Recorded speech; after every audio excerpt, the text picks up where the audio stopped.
this photograph out of the book. Next. Anybody see anything strange there? It's right out of the book, folks. Don't see anything strange? What's that? Next. I don't know, what is it? Give me the next slide. What is that? Give me the next slide. Okay, go back one. This looks exactly like a B-24 Liberator bomber. Is it? I don't know. Look over here. Here's another one. There's a wing, there's a body, there's a tail section. Small plane. Next. Look here. See this mountain that has been shaved off? The top is flat and there are 4 domes on it. Can you see it? Give me the next slide. I know there's somebody out there that's faking. They don't see it yet. Okay, give me another slide. Now can you see it? Right out of the book. Look at this dome here on this flattened off area. It looks like a piece of pie. There's a dome. 4 domes on this mountain. And we're talking from way, way up. Those domes are big, even though they look small to you. Next. This is the crater Kepler. Anything unusual there? Right out of the book. Look at this. You see those 4 domes lined up in a row right there? You see where the side of the crater has been cut out? You see where somebody's built it's either a road or a wall beside a road that goes from here down into the crater.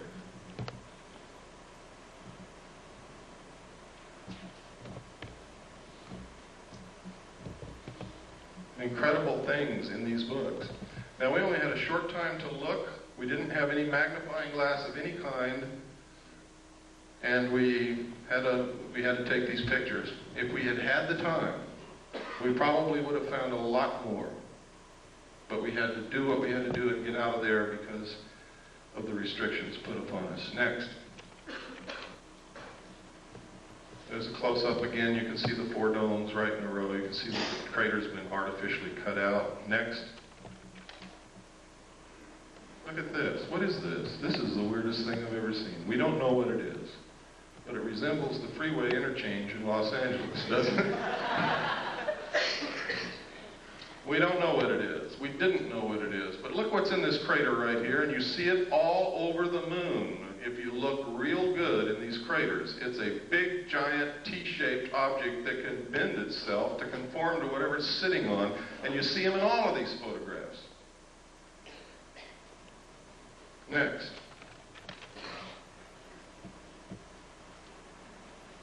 Look right up here on this ledge, folks. You'll see a whole bunch of buildings. See them? They're all square and rectangular with perfect 90-degree angle corners all the way around.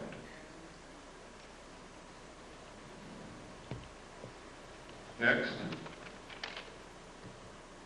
This is what we were looking at, the freeway interchange. I don't know what it is. I just call it that because... Next. Oh, go back. I'm sorry. There's something I wanted you to see. What is this? Next. And you can see that a little bit better there. Next. This is one of my favorite photographs. Something crawled over this lip of that crater, gouged out the lip, crawled down, gouging the earth away, made a turn here, came back, crossed its own path, and went back over the lip of that crater. I guess it could have been a rock rolling downhill. Next. There's a close-up of it. There is no doubt about this, ladies and gentlemen. You can see it as plain as day. It came up over this rim, came down, made a turn, went back over its own path and out. Next. Look at this. Experts that we have taken this to say that that resembles the crater made by a very large artificial explosion, such as a nuclear weapon. Next. That's Kepler again, just to show you that it did come out of the book. Next. Next. Next.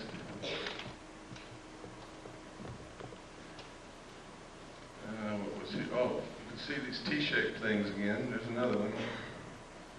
You can see here an opening into the moon here, shaped almost like a triangle or a pyramid, and there's something parked right there. I have no idea what it is. There's another one up here, the opening, triangle shape, and something parked right there. Look here, there's another T-shaped object here, or cross-shaped here. There's a building right here, or what appears to be a building. Look here, look at these tracks. Look at this. It has an arm coming out the side and something trailing behind it. Next. Look at it. Boulder rolling downhill. Next. I forget what this was. I think we were just looking at this strange, looks like somebody's been running around there with a bulldozer. We don't know what it is. Next. Can you see the clouds? Can you see the clouds in the lunar atmosphere, ladies and gentlemen?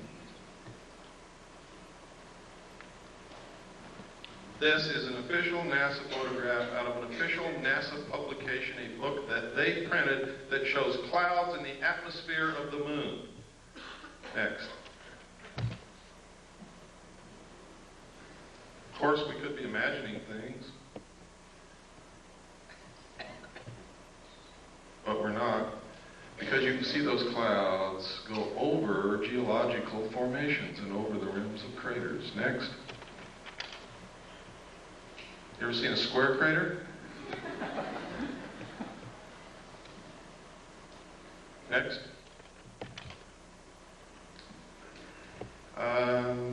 Oh, look here, folks. What is that? Doesn't that look like a triangular-shaped lake or reservoir with an island in the middle? Is it? I don't know. Next. That's the same picture a while ago. I kept trying to get a better picture of this object because you can sure see that thing sticking out with an arm trailing behind it. Next. Yeah, we saw it. This is, and this is incredible that they would allow this to be published. It says here, they resemble many steep terrestrial slopes, including those of some man-made craters produced by explosives. Next. Here are again 2 triangular-shaped openings into the moon. They are not the same location as the other ones, and they have a platform at the lip, but there's nothing sitting on these as there was on the other ones. Next. Anybody see anything unusual here? What we're looking at is across the entire crater Copernicus. What I'm looking at is a page of the book in which, in a very small portion of that photograph, I have taken this with macro photography, and in this you can see a base in that crater across on the far side of the crater, and you can see towers, you can see buildings, you can see tanks, you can see another tank or tower over here, and you can see it even better. Next slide. Check it out. Next slide. Look at this. Look at this big Christian cross right here. Look at these buildings here. Look over here. It looks like what's a building up under this ledge. These are all perfectly square corners. They do not occur in nature. Any expert will tell you that. Next. This right here is a pyramid, exactly to the same scale of the Pyramid of Cheops. This is a Christian cross. Now, this is so far away that this cross has to be hundreds of feet high. A rock. Next.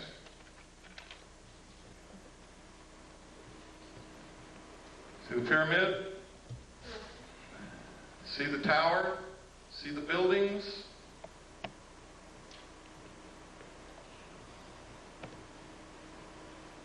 Next. Again, there's the cross.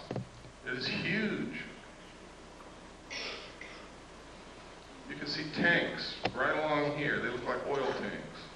Here's another tower over here. See it? Next. Again, you can see the pyramid. You can see this tower. You can see the cross. You can see looks like a city here. These are buildings. All have perfect 90-degree angles, all over the place. Again, here's the tanks. Look like oil tanks. Next. What was this?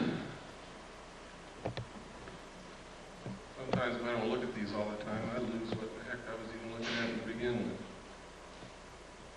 Oh, right here. Look at this. This is some kind of an artificial installation that has been built. Look, here's a perfect square. Here's perfect right angles. Here are two arches. Here is an arch that goes over something that goes underneath it. What is it? I don't know. But I can assure you that it is artificial. It is not natural. Next. Look at how this has been flattened out here.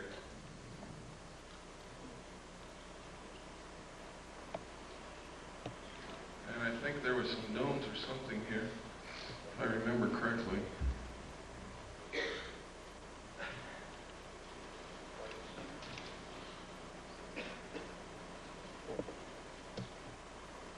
I can't see it now. Next.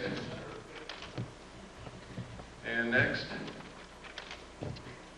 Now this is the photograph that I took of the base across the crater. See the tower? We're looking all the way across the crater Copernicus and you can still see that tower sticking up. That's how big it is.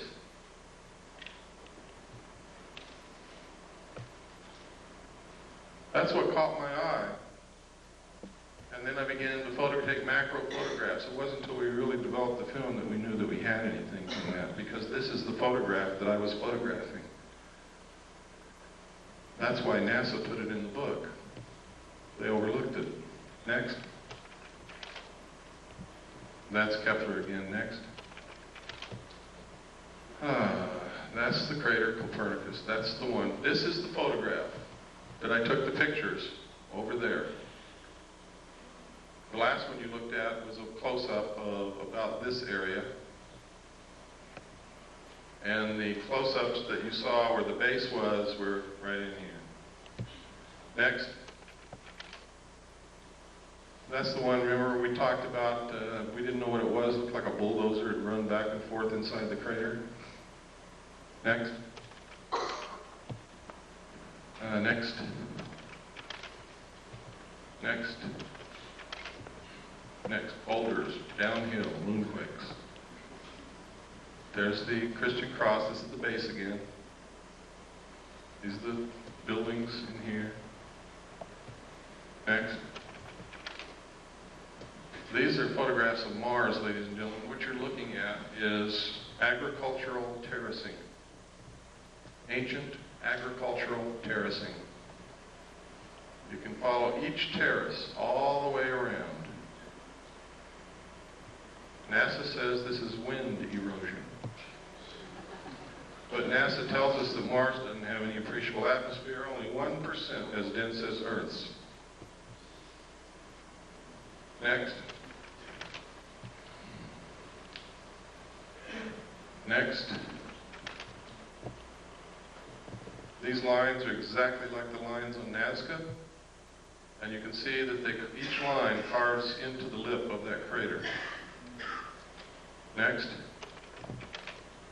Here you can see the face on Mars. Up here you can see an arrow in the surface of Mars. See it? Over here you can see pyramids. What we call the fort. We don't know what it is. Incredible?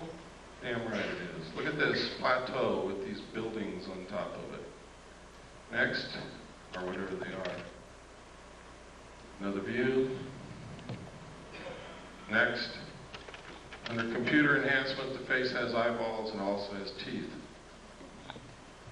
Up here, I was reading this book, which is the Encyclopedia of Space or something put out by NASA, and this covers Mars. And on here I noticed this Mars airplane, robotic surface exploration, Mars airplane. What are they talking about? They told me Mars only has an atmosphere 1/100th as dense as the Earth, yet they're preparing to build a Mars airplane?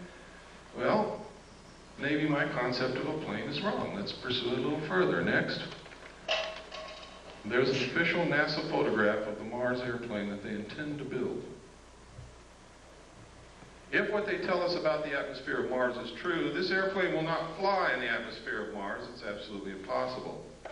Look at the nose of that airplane, ladies and gentlemen. You will see a propeller spinning. Next. Now, this confirms the alternative 3 scenario. Franklin D. Martin, NASA's Associate Administrator for Exploration, has the host of reasons for sending humans to Mars, but after he gives all those reasons, he says, science is one of the reasons you do these things, but it's not the driver. The driver is the survival of the human race. Next. These are some more of those lines like Nazca on Mars. Here you see the arrow.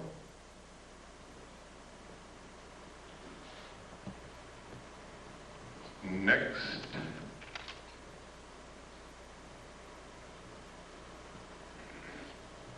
Next. Oh. Okay, let's go back one and change slide trays. We're almost through the slides, and we can get into some serious stuff.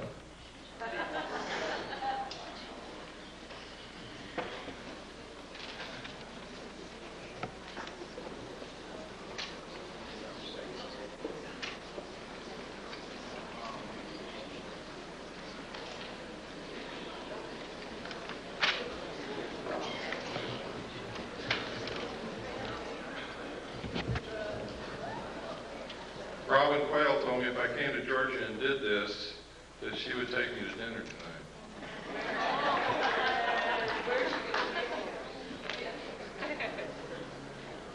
But I think she left already. This is the face on Mars again. Look at that square crater right next to the arrow. We measured the arms of this arrow and the length across it. It's a perfect triangle in here, and these arms are exactly the same length. The chances of that being a natural occurrence are almost zero. I imagine there's some remote chance, but I certainly wouldn't give that much credence. Next.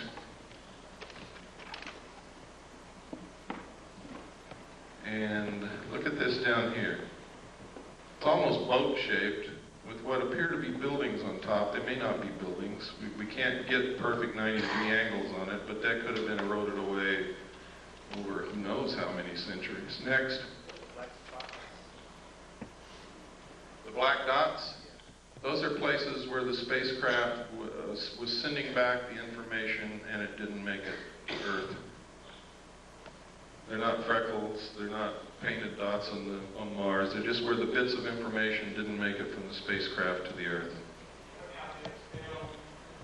Yeah, the face is approximately 1 mile across. Next. I really don't know, ma'am. I try not to guess at things, especially if it doesn't even remotely look like what we might guess it might be. You have to understand, when we're trying to interpret something totally alien to this earth, we have to understand the concept of what the word alien means. What we might perceive as a landing strip might be a carnival to them. Who knows? Look at this. This is the Martian probe that we landed in 1976, I believe. And it took this picture of something flowing from up here down to here. Could be sand. Sand does flow under the right circumstances, or it could be water. If that's flowing water, then that's significant. If it's sand, it means nothing. Next. Government scientists call newly discovered heavenly object a stray asteroid. Sounds kind of interesting, doesn't it? Until you read the subhead. Astronomers worldwide in disagreement with official explanation call phenomenon an intelligently guided object. London Evening Standard. I think that's 7/10/60, page 3. Next. Now, if you won't believe all this other stuff, how many people in here believe that Gordon Cooper, the astronaut, is a credible individual? Can I see a show of hands? He's an astronaut. He's also a colonel in the United States Air Force. Now he's retired. He wrote this letter to the United Nations, and in the first paragraph he says, "I wanted to convey to you my views on our extraterrestrial visitors, popularly referred to as UFOs, and suggest what might be done to properly deal with them."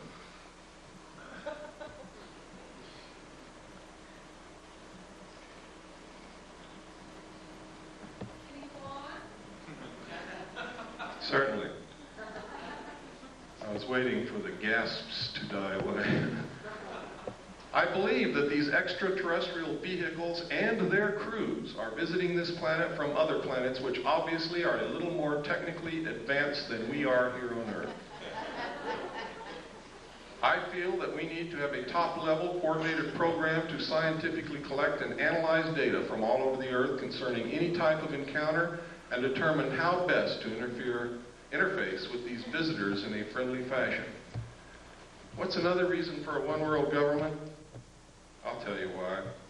If people can't get on a bus with black people without causing incidents, if they can't accept a Chinese person who moves into their neighborhood because they're a chink, how in the hell are we going to interface with a completely alien race from another planet?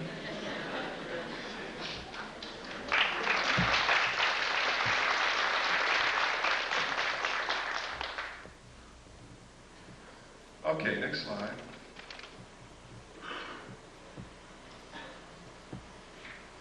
This is in my book too. A lot of this stuff is in my book, with a lot of stuff that you're not seeing here. In fact, there's a lot of stuff in my book that nobody has ever seen before in their life, outside the secret government. This is an accident report that occurred at Ellsworth Air Force Base, South Dakota, 7 miles southwest of Niland, South Dakota. They got an alarm situation that at a missile site called L9, there had been a security breach. They sent a SAT team out that consisted of Airman First Class Jenkins and Airman First Class Reiki. There was SAT alert team, or security alert team called SAT. Next slide. When they got out there, they saw these crazy little guys running around in silver suits with helmets on their head and something hovering real bright above the missile silo. Reiki went up the hill, challenged them, told them to stop. They didn't stop. He raised his M16, and they blasted him with some kind of a light and melted his M16. They never even found a piece of it, and gave him second and third degree burns all over his hands and arms. He called back to Jenkins, who came from the vehicle. Jenkins saw 2 of them, fired at both of them, hit one in the helmet, one in the chest. They both fell to the ground. A few seconds later, got up and ran off and went up into this craft, which zoomed away into the sky. Further investigation showed that the nuclear components of the warhead was missing from the missile. Next. And next. UFO photographed over Disneyland, that's it down there. In the space of clicking the shutter of the camera, this thing moved back and forth about 12 times and then caught it here. That's how fast it was moving. And the reason I included this, because while people who go to Disneyland may be interested in fantasy, they're usually families, they're usually middle-class people, they're usually respectable, they're usually credible, and thousands of them saw this. Next. There it is.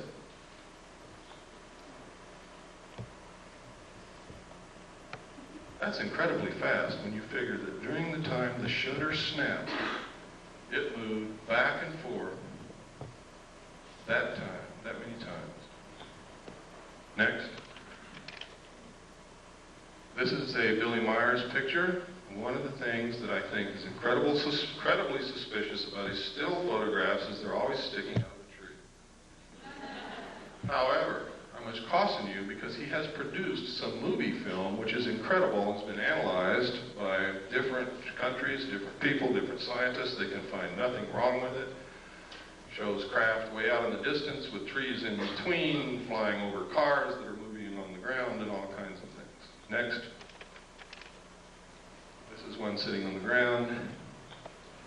Looks like, never mind. Next.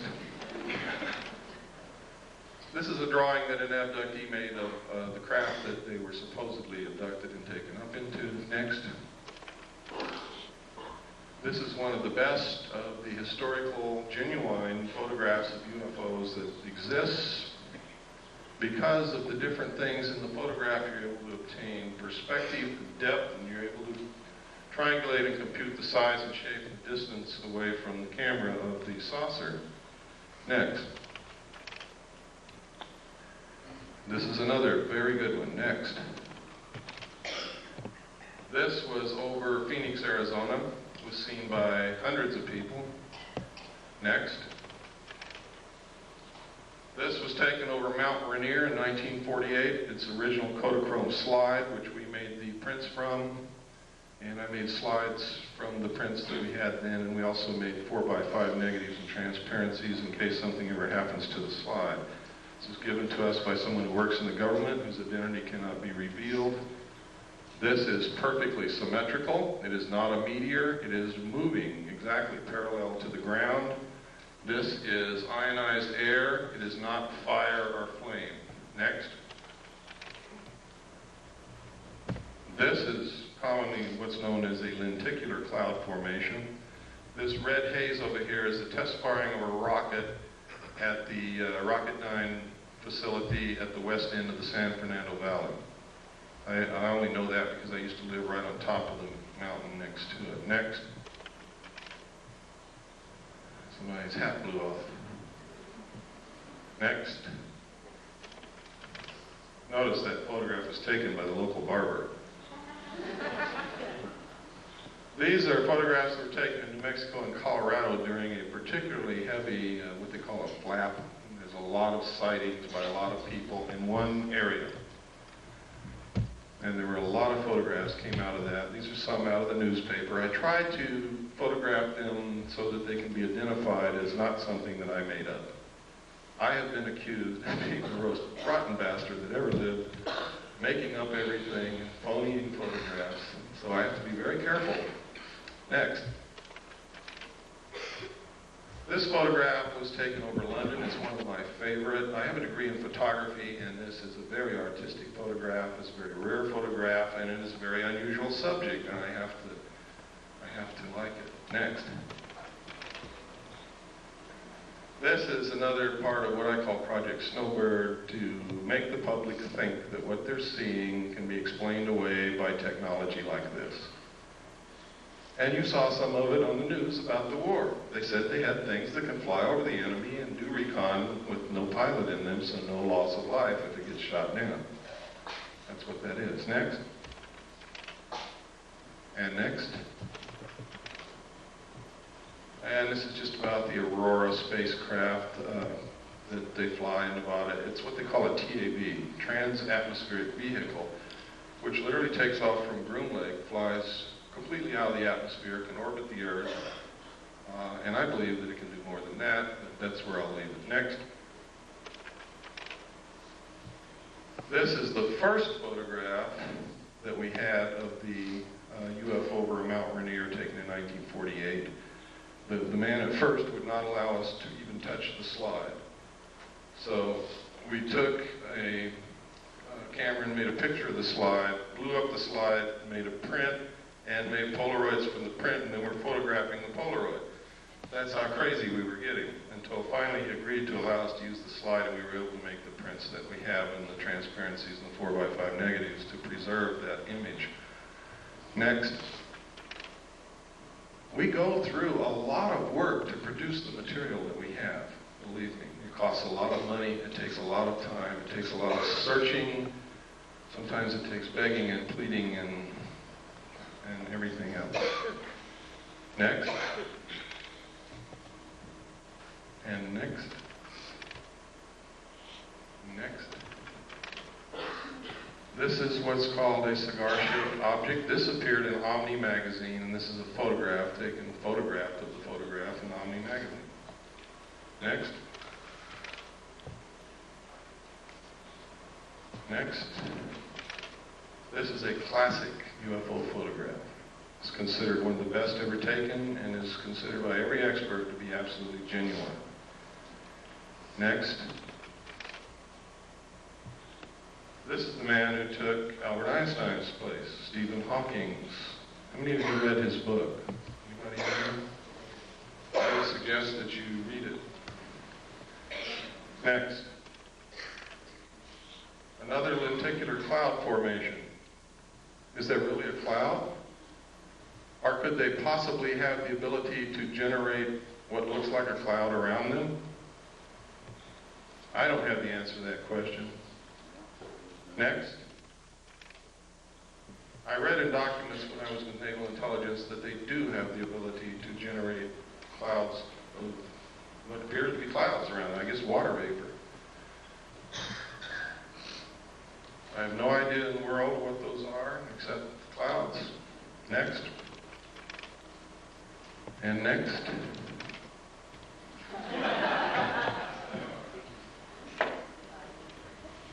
Is this what they're trying to make us believe is happening? So that we'll accept a one-world government, give up our freedoms, submit to totalitarian control? Is that the easiest way to control us so that we won't destroy the earth? Is that what this is all about? That, by the way, is from The Creature from the Black Lagoon, which was a classic horror film for the buffs. Next. And next. They do exist, folks. For those of you who thought they didn't, never saw any, they exist. This was taken from an airplane window.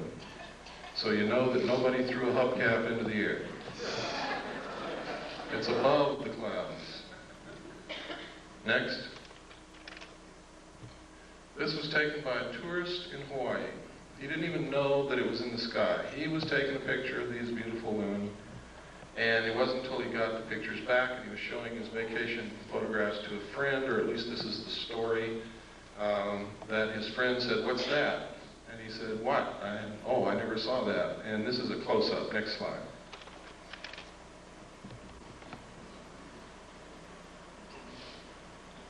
Incredible. Next. Now, they say this is a UFO. I spent a lot of time in Vietnam, and it sure looks like a flare to me. Next. Anybody know what this is? This is the Russian space shuttle. What's it look like? It looks like the U.S. space shuttle. Now, I'm going to tell you something that for some of you is just going to shatter your whole world. The United States and the Soviet Union have been secret allies ever since World War II. And the guise of antagonism between us has been artificially produced to create large sums of money from the populations of both countries for experimental methods of controlling populations, and to fund and carry on a joint space program to colonize the moon and Mars. Please don't hang me, but it's the truth. Every bit of technology that the Soviets have ever obtained has been given to them covertly by the United States of America. This is no accident. That is our space shuttle that we gave to them. The only thing is theirs has a little bit better technology in it because we experimented with ours first. We gave them the atomic bomb, and then we fried the Rosenbergs as scapegoats. Next. Next.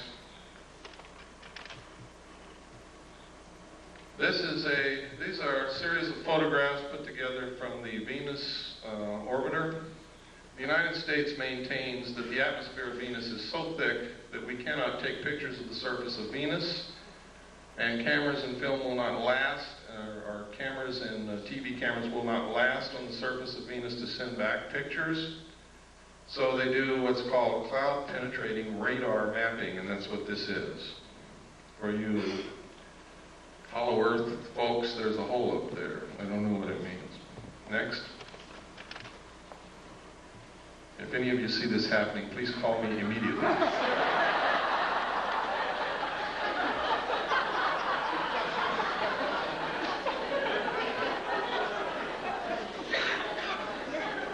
Next. This is a photograph of the Russian Venusian lander sitting on the surface of Venus, sending back pictures of a sun-drenched desert landscape. Somebody's lying. Immediately after the Russians released this photograph, officials and government people from Washington called a high-level meeting with the Russian space program people, and you never saw it again. Next. These are comparisons of the two, the Russian photographs and the photographs that we get. Now, I want to give you some food for thought.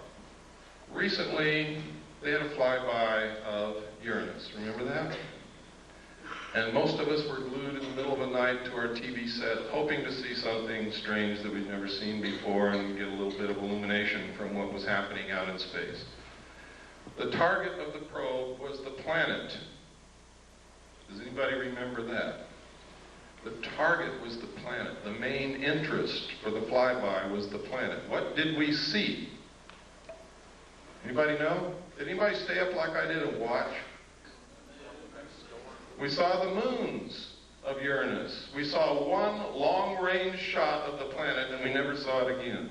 But we saw the most incredible close-ups of the moons of Uranus that you could possibly hope for. Why? Why wouldn't they show us the planet? And it happened elsewhere also. Next. This is a book after its kind, and the documentation I saw, that symbol there was said to be the trilateral signal, or the trilateral symbol used by the aliens as their symbol. It literally means, in ancient writing, I found it, finally. The first place I ever saw it, outside of the official documents, was on this book. The second place was in a Bible that contained a page of old ancient Christian symbols. And another one, I found a book in the library, I forget the book, but it was about symbology and symbols. And this is an ancient symbol that means mother and father with the children. See, these are two old symbols. You take this apart and you have a mother symbol and a father symbol, or a man and a woman symbol.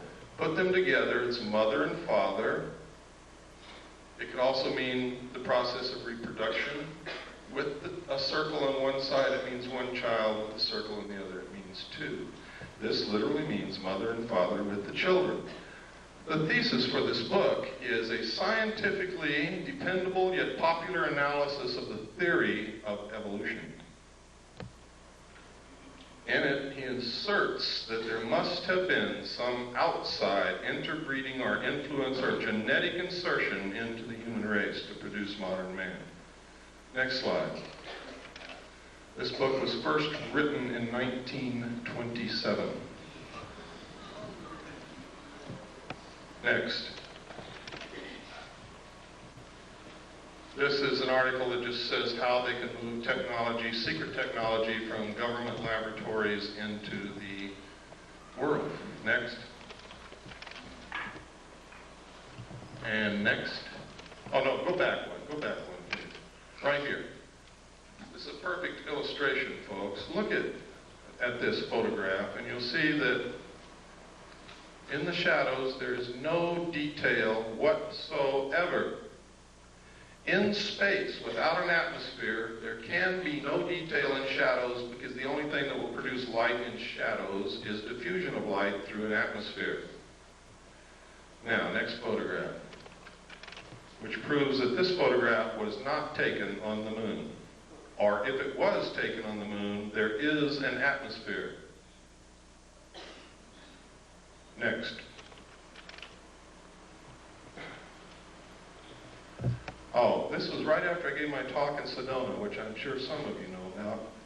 I was driving back the back roads because I wanted to see some of Arizona, because I had fallen in love with Arizona, and now I've moved there, and I'll show you how much I've fallen in love with it. And I saw this cloud form. There was nothing there. There was no cloud in the sky anywhere, and all of a sudden, bam, a saucer-shaped cloud right in front of my eyes. I stopped and took the next picture, and it disappeared as quickly as it had formed. There was not another cloud in the sky. There's no lake. There's no water anywhere. It was incredible. I can't explain it, but it's certainly something worth looking into. Next. This is a drawing made by one of the students at the last college where I was the executive director. Stan was the head of the security department. Some of you know Stan Barrington. He's my only authorized representative in this world. Would put my life in his hands, and I have on several occasions. Stan was the head of the security department, and one of the students in the security curriculum was in trouble, was failing. Stan was counseling the student, and she drew this picture. And she drew, next slide, this, and next, this, and next, and these little guys. Now, she had no idea that I knew anything about UFOs or flying saucers. Nobody in the world did at that time. Stan didn't even know then, and I didn't even know then that Stan had guarded a flying saucer when he was in Delta Force in the Army. But Stan brought me these things, and he said, "You ever seen anything like this?" And I said, "I don't know, Stan, where'd you get it?" He told me, and we brought the girl into my office and sat her down, and I began to try to find out why she was failing and where this stuff came from, and it turns out she had a year of missing time. A whole year out of her life she could not account for, and she couldn't concentrate on anything, and that's why she was failing.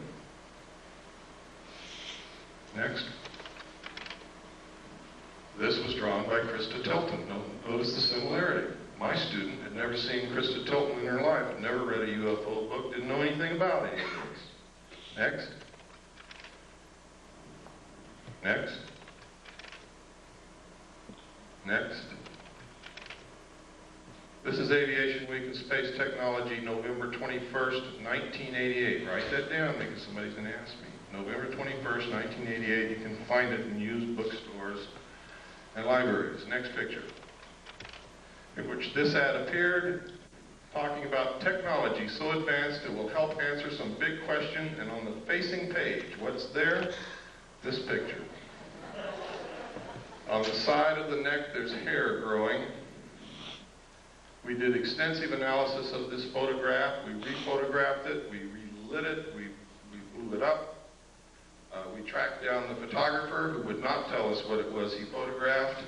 We asked originally to Amoco for the name of the artist who drew the picture. They said, "I'm sorry, we can't reveal the name of the photographer." We found the photographer. He would not tell us what he photographed, but he sent us an 8x10 copy from the original negative, and then we began to work on that, as well as with the ones we had photographed out of the magazine. And this is what Amico told us. They told us several different things. First, they told us that it was a 9-foot-tall bronze statue. Second, they told us it was a 12-foot-tall bronze statue.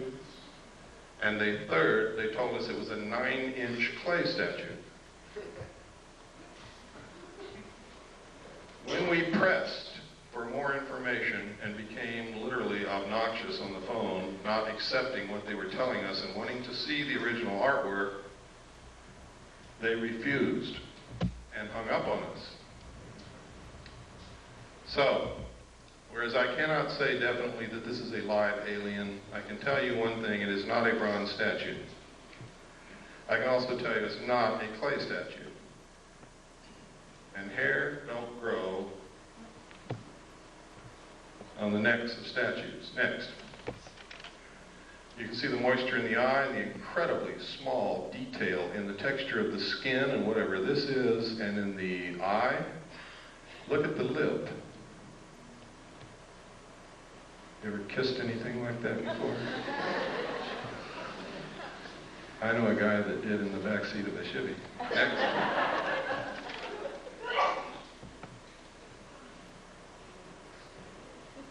Look at the incredible detail. I have never seen an artist in my life that was capable of doing this kind of work. But I haven't seen all the artists that there are either. Next. Look at the lines on the neck. Look at the detail on the arm. Next. Look at the hair on the neck. Can you see it? It's kind of hard to see, but it's there. That little fuzzy hair. Look at the lips. Look at the throat, the detail, the wrinkles. Next. Look at the moisture in the nostrils and tell me that's a bronze statue. Look at the moisture in the eyes. Look at the incredible detail in the folds of the eyes. Look at this bag under the eye. Next. I think they're trying to tell us something. Next. Next. These are letters from England that was a big hoax. Next. It purports that a alien craft crashed in the Kalahari Desert of South Africa is perpetrated by one guy named James Van Grunen. It's a total hoax. Don't believe it. If you want proof, write to me.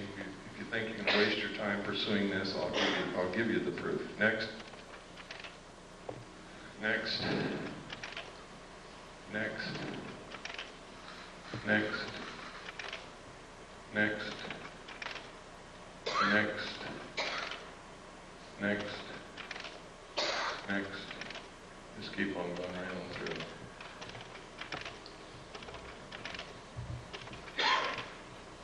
Okay, next.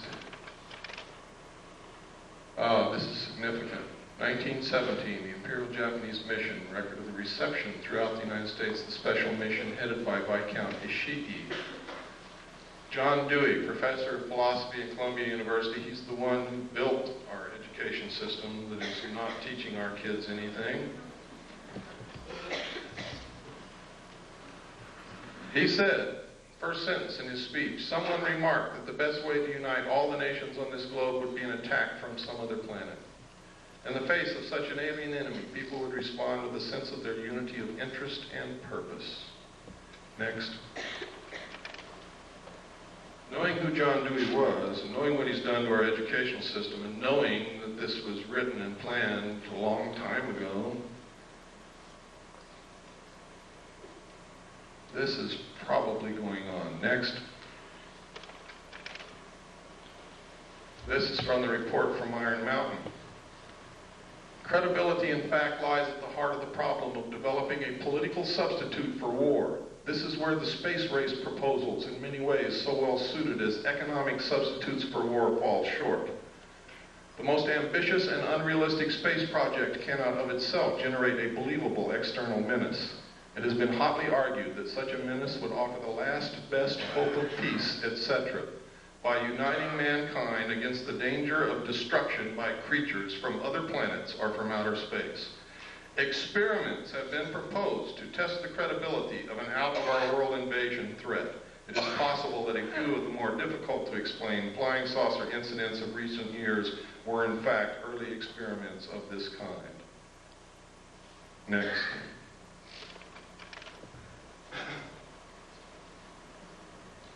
By guys like this. Next. Or this. Anybody know who this is? It's John Lilly, one of the fathers of the CIA mind control methods. Next. Is this what's going on?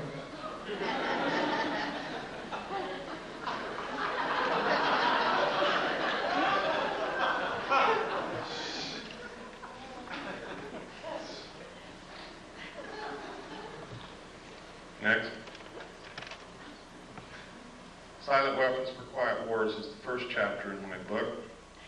Once you read that, you will have a complete understanding of what's happening in one very important area. And you will get an understanding of what the elite think of us, the common man, the mass of ordinary, everyday people, which is what most of us really are. We're all special in our own way, but we are a part of the masses of people. They believe that we are cattle, that we do not use our intellect, that we are easily manipulated, that we will not solve the problems of the world because we are greedy scumbags. And because of that, we are nothing but stakes on the table for those who will use their intellect. And until we change that, they're going to treat us like cattle. And I've got to tell you right now, on a daily basis, we prove them right.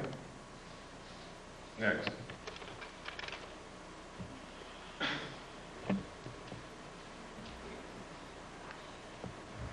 Close Encounters of the Third Kind, E.T., V, many others.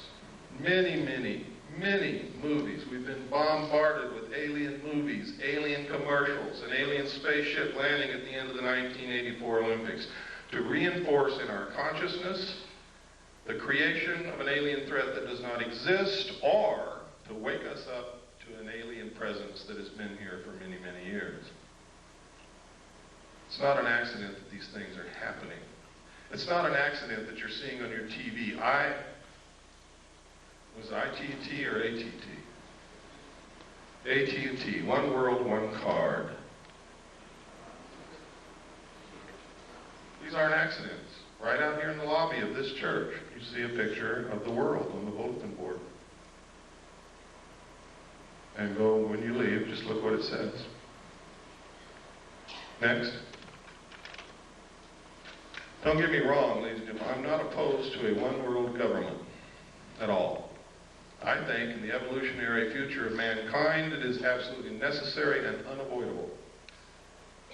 What I'm opposed to is being manipulated into something I know nothing about, and knowing the fact that if I have to be manipulated into it, I'm not going to like it. And knowing that the best government that's ever been created on the face of this earth is going to be destroyed in the process. And that we're going to lose our Constitution and our Bill of Rights in the process. That's what I'm opposed to. I want to be included. I want to help them decide what this is going to be so that I can be satisfied with whatever it turns out to be. Stephen J. Kurzweil, MD. I've met this man, I've talked to him, I've researched this case thoroughly. This is his credentials, his curriculum vitae. Look at who this man is. This is no flake. This is a medical doctor with many degrees, a lot of credentials and memberships in many of the medical society, what do you call them?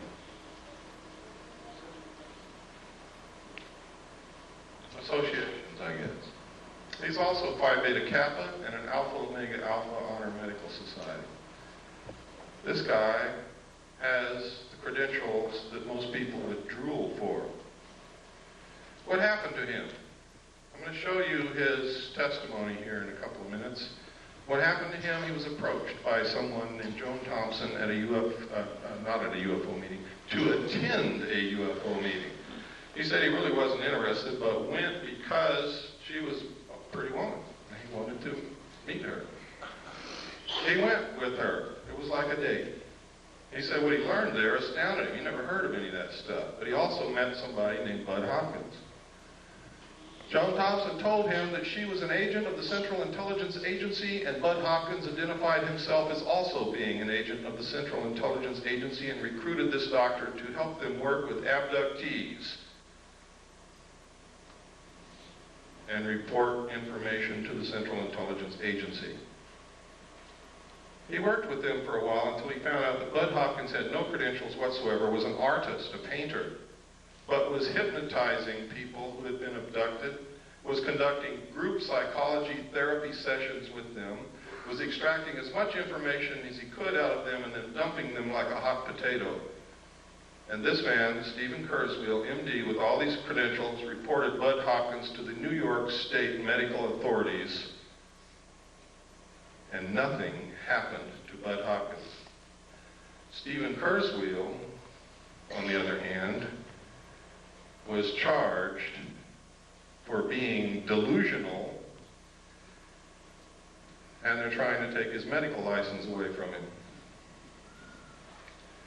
because he told them that Bud Hopkins was engaged in this research of alien abductions that the government was covering up, and he was judged to be delusional. We have all the documentation, the medical reports, everything. Next. It's all in my book. These are the official charges that the state of New York brought against him. It's incredible. Next.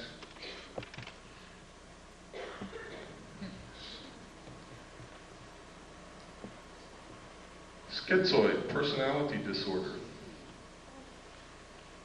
Grandiose and paranoid type. Next.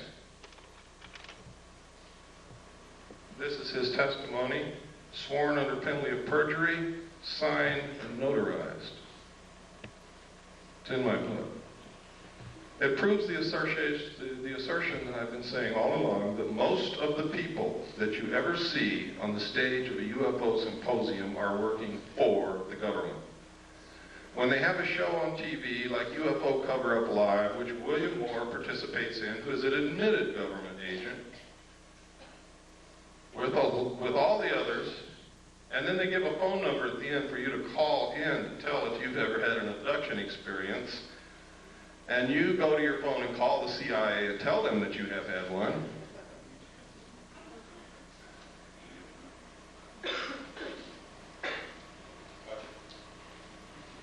That's right, gotcha. You guys better start being careful, and you better start listening to those of us who are really looking for the truth and not trying to bullshit you. We are being manipulated on a grand scale by people who know what the hell they're doing. And if we don't wake up, we're going to be wherever they want us to be, and only we're going to discover that that's not where we want to be. Next. This. Oh. In my original paper, The Secret Government, which I published May the 23rd, 1989, I said that there had been a military coup in the United States. I documented in my book. 3 other people have confirmed that they saw the same message that I did, and that message was, before Nixon resigned. Nixon was not going to resign. He didn't think that they could impeach him. And I don't know whether he could or not. Nobody will ever know because no trial occurred. But the Joint Chiefs of Staff sent a message to all military commanders of all the military forces, and the message said, upon receipt of this message, you will no longer accept any orders from the White House. Acknowledge receipt. That's unconstitutional. That is a military coup. Nixon was forced to resign because they yanked the military out from under him. They cut off his communications to his commands because those communication centers are under control of the military. In my book, it's documented. You no longer have to take my word for it. Nobody believed me when I published that at first. But now 3 other people have come forward and stated that they saw exactly the same message that I saw. And that's in my book. Their names, everything. Their statements, sworn statements. This is the sworn statement of David Race. It is notarized on the original. You can see the notary seal, which didn't photograph very well. Next. He also named 4 other witnesses that saw it with him. Richard Doty. This is extremely interesting. Richard Doty. Richard Doty was the agent in shadow called Falcon on UFO Cover-Up Live. I also found reference to a project called Project Mogul, which you have to remember that it was in July 1947 that the Roswell crash supposedly took place. You have to remember this William Moore, confessed government agent who researched and wrote the Roswell incident. It's Richard Doty, Falcon, who's been working with Moore for years to supply him information. Richard Doty is the counterintelligence agent for the Air Force Office of Special Investigation at Kirtland Air Force Base. These are the notes of an interview that Barry Greenwood did with Richard Doty. It's funny that Project Mogul, a project that released balloons on July the 3rd from Holloman Air Force Base, which floated in the direction of Roswell Air Force Base, on July the 3rd, 1947, and these balloons were coated with thin aluminum sheathing. Now go back and remember the description that Jesse Marcel gave of what he found in the field on Brazel's Ranch. And the man in charge of that Project Mogul was Richard Doty's father. That's significant. We are now in the process of getting documentation through the Freedom of Information Act to prove this. Next.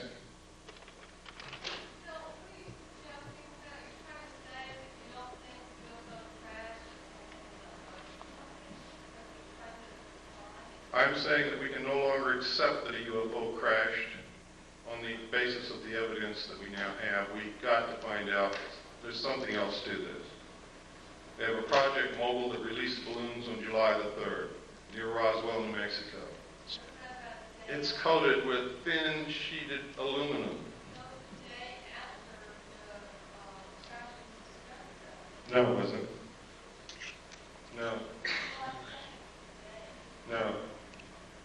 They also released balloons from Project Mogul also in June, on several dates in June of 1947.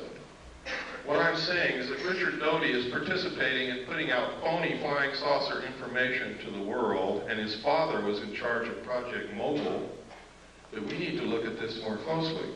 That's what I'm saying.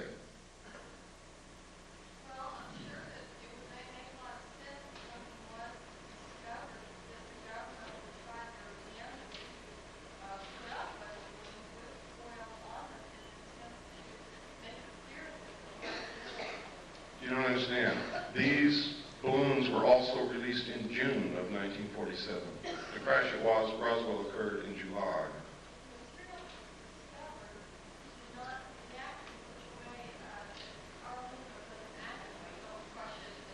Well, you have to also understand that you're taking the word.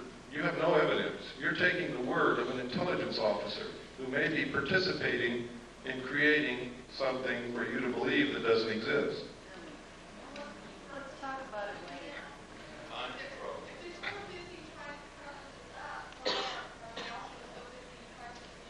Listen to me very carefully. One of the best ways to bring about a one-world government and get you to accept the destruction of your Constitution and the loss of the sovereignty of this nation is to create an artificial alien threat from outer space so that all humanity will give up whatever they have to and band together to face this threat. That's not what I'm saying.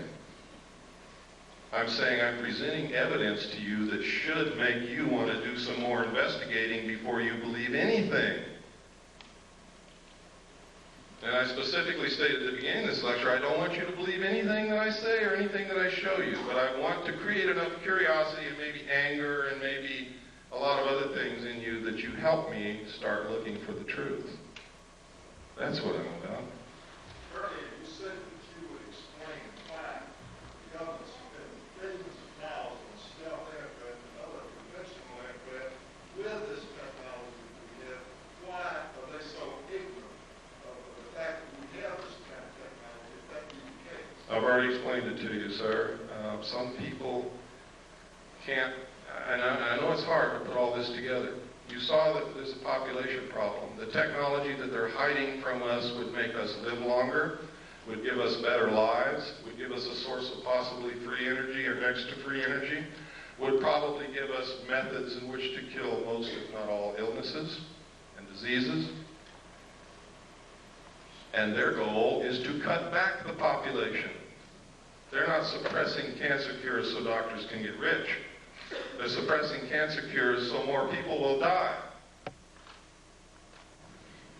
So that they don't have to come out and say, you and you and you up against the wall, it's your day to get killed. They make it appear to be natural, or as natural as they possibly can. That's why. Can you talk about AIDS? This is a letter no, that's in the book. I'm not going to get into AIDS today. That's in the book. This is a letter that was written to the White House to Mr. Fitzwater, who was Reagan's press guy. And what he wanted to know is who wrote the paragraphs about aliens that Bush inserted into the end of 6 speeches that he gave during his administration. Most people don't even remember that he said those things, but he did. Next slide.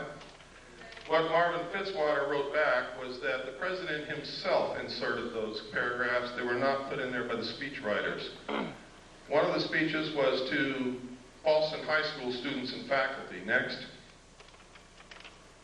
In which he said, I couldn't, but one point in our discussion privately with General Secretary Gorbachev, when you stop to think that we're all God's children, wherever we may live in the world, I couldn't help but say to him, just think how easy his task and mine might be in these meetings that we held if suddenly there was a threat to this world from some other species, from another planet outside in the universe. Do you think all this stuff is coincidence? I hope you're beginning to wake up.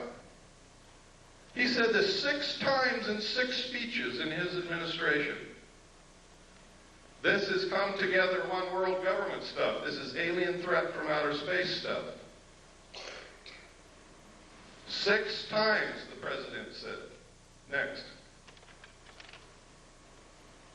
To the General Assembly of the United Nations. Next. In our obsession with antagonisms of the moment, we often forget how much unites all the members of humanity. Perhaps we need some outside universal threat to make us recognize this common bond. I occasionally think how quickly our difference worldwide would vanish if we were facing an alien threat from outside this world. And yet I ask you, is not an alien force already among us? What could be more alien to the universal aspirations of our peoples than war and the threat of war? What would a one world government do? Abolish war. What is the threat that will bring it about? An alien threat from outer space. Please wake up. Next.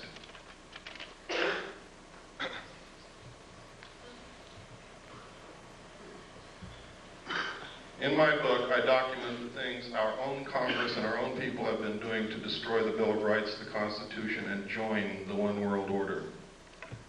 Document it. I don't just say it, I document it. Most people don't know what goes on in Congress from day to day. They can pass anything they want to and you would never know it until they come and bang on your door and throw you in jail because you didn't know it. Next. That's right. But they're not there because they know that most people aren't watching and don't give a damn. The backbone of hidden government. This is documented in my book. NSDDs, National Security Decision Directives, National Security Memos, the fact that they write memos and write law outside of Congress and the executive branch, and most of it is signed by auto pen. The president never sees it. Next. And next. And next. And these are some of the things that they've done. There's no time to go into it. Next. Next. This is the United States with the Soviet Union into a one-world government.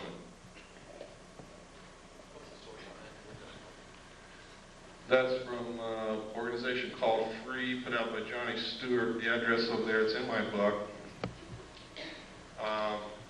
You want to know why you can't get the truth off of television, radio, or the newspapers? CFR owns, controls them. Barbara Walters, all of them are members of the CFR. Next slide. This is the super world government. I have the Bush administration. It's updated in the book of all the membership in the Bush organization. Next. This is George Bush. Notice Dan Quayle's not a member.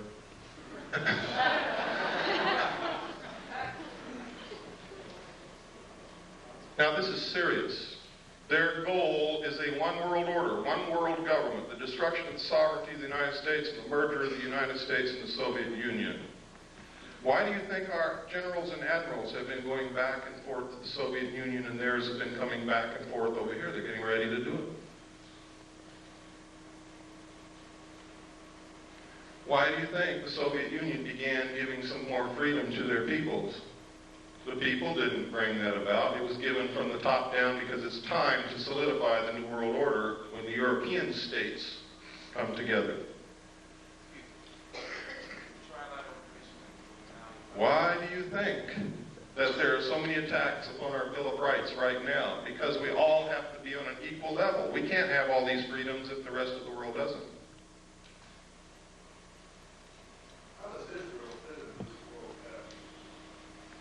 I don't know what you mean by how they fit. There's certainly a thorn in everybody's sides, but not because they're Jewish, but because they will not settle the Palestinian question. And there'll never be peace in the Middle East until they do.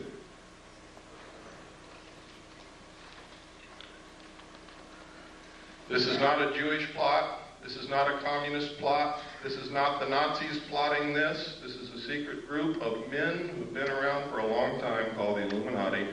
They are made up of all different religions, all different political viewpoints. They believe in reason. They believe in solving problems. They believe in controlling the populace if the populace won't control themselves. What's wrong with it? Do you like being a free person? I'm being serious. Who's the person who asked that question? Where at? I'm saying we don't know what goes on in our government now as it is. Whose fault is that? I'm not trying to pick on you. I'm trying to get at an answer. Really, I'm not picking on you. But I have to... I don't know, I'm just questioning. Okay. The reason that this is happening is because we've all abdicated our roles as responsible citizens in this country. We bought a business. Here's what we did. We bought a business. We hired everybody that's going to work in this business. We stocked the shelves with merchandise, and we went on a permanent vacation. What do you think is going to be left of our business in 20 years when we come back?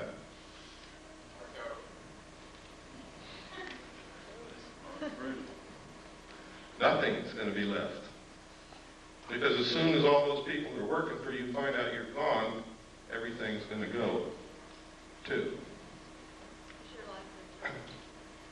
Oh, yes. Well, let me get through this because I've got a time limit and I've got to get through all this information. It's important that you know it. The United States was set up so that each individual citizen is a sovereign king. It's the first time in history that's ever happened. A king. Can you imagine that? A king. The government, for the first time in the history of the world, worked for the citizens. We sent representatives to represent our will in our state government and in our federal government. And while they were gone, we took care of their family and their business for them, and we sent them along a little stipend to live on. And they really represented us up until a certain point in time when all of a sudden somebody created professional politicians. And we quit watching what they are doing. How can we tell our politician what we want out of him if we don't even know what the hell he's doing in Washington, what bill he voted on, even what's coming up in front of him, and we never read the bills anyway. H.R. 5210 was introduced as the omnibus drug bill of 1988 to help get drugs off the streets, and everybody said, yeah, support it. But when you read it, inside it, it establishes funds to develop a national identity card. It establishes military installations as mental treatment centers that legalized concentration camps. It authorizes prisons to borrow money, to manufacture products, to sell those products on the open market with slave labor, which will destroy small business. I can go on and on and on. H.R. 4079 is in front of Congress, which will allow the President to create a national emergency for a period of 5 years, which will literally allow him to suspend the Constitution of the United States and declare martial law. Thanks to Newt Gingrich. That's right. Could you explain that bill that you had? That's it. That's it. Yes. So what I'm saying is, this is our government, our country, and we're going to lose it if we don't get smart real quick. And we're going to find ourselves a part of a one-world totalitarian socialist state merged with the Soviet Union and the other countries of the world in a cashless economic system. Bankers already know it.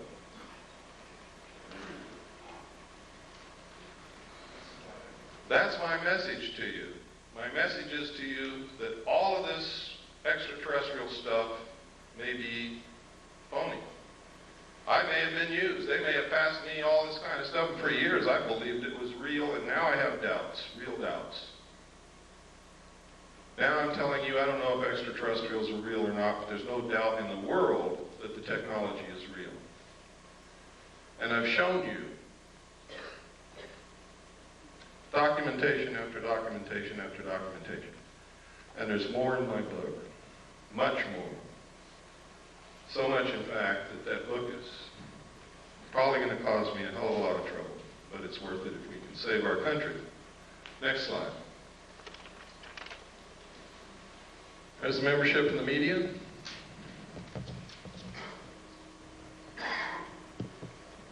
The only one that's relatively free is Cable News Network. Daniel Shore is the only member. And that might be why you see a little bit more on CNN than you see in any other network or station in this country. Next. But you only see it when Daniel Shore is off that day. Military. They have been teaching interdependence, one world order, one world government is the solution to war in the Naval Academy, the Military Academy at West Point, and the War College since the end of World War II. I'm a little confused. I thought the war was one of the things they were trying to promote to solve the conflict. No, war has traditionally been used to solve the problems. They want to bring about a one-world government that will eliminate war altogether, but they have to have a replacement for war.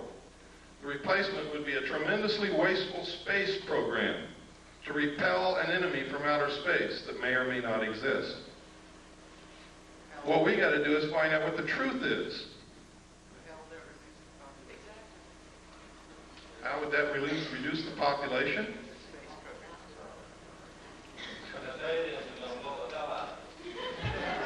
Next slide, please. Next. Next. Is Colin Powell on that list? Next. Next. These are the letters I get back from Congress. Thank you. Next. Thank you. Next. Thank you. Next. Thank you. Next. And from Alan Cranston. Thank you for your letter expressing your views on foreign policy. And he goes on to tell me what all he's done in the 100th Congress and what he's going to do in the 101st Congress. Next. Thank you. Screw you, Alan Cranston. Next. Out of 500 and I forget how many letters, sent a letter to every senator, every congressman. Those were the only replies that I ever got. Ever. I sent one to the president. I sent one to the vice president. I sent one to the attorney general and each of the Supreme Court justices. I never received replies from any of them.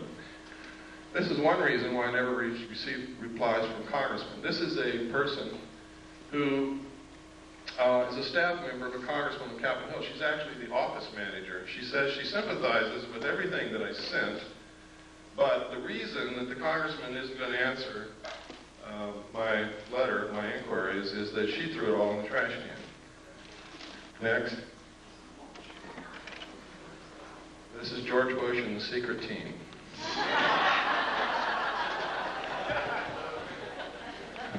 Next. Another reason for a new world order is if extraterrestrials are real, who speaks for planet Earth? Who? I mean, if they're really real, who's going to speak for all of us? Who's going to represent the Earth?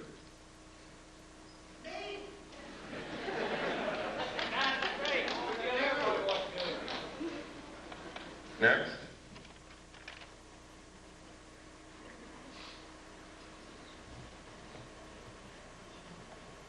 For all those of you who were going to tell me that you're just one person, there's nothing that you can do, I think this says it all. That young man stopped 17 of the most dangerous killing weapons of war that have ever existed right in their tracks, and they didn't move again until he walked away. That's a real hero. He has not been executed yet. He is a real hero. He's the only real hero that I know in this whole world. In this whole world. That's him right there, and he's Chinese, and most of us would say, here comes the chinks into the neighborhood. That man is my brother. I don't care who he is. And I hope that you learn that he's yours. His heart's probably bigger than all of ours in this room put together.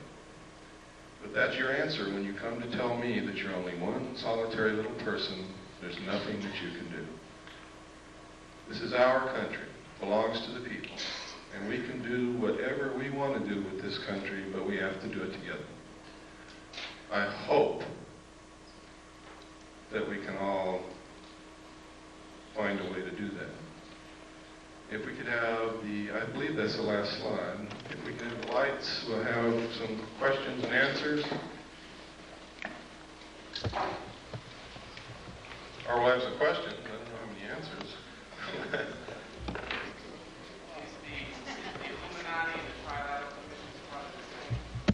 Pardon?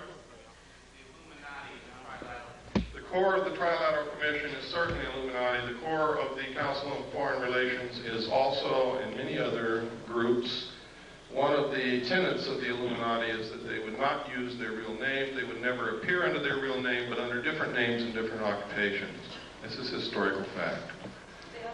Yes. Are you in personal danger because you are, advocating all of this? It doesn't make any difference, and I don't want to dwell on that. I believe that the future for my family and for my daughter and for my children is more important than my personal safety. I believe that this country is more important than my personal safety. And you have to understand that we wouldn't have this country if George Washington asked if he was going to be in danger, if he signed the Declaration of Independence or signed the Constitution or participated in the war against the king. There are some things worth dying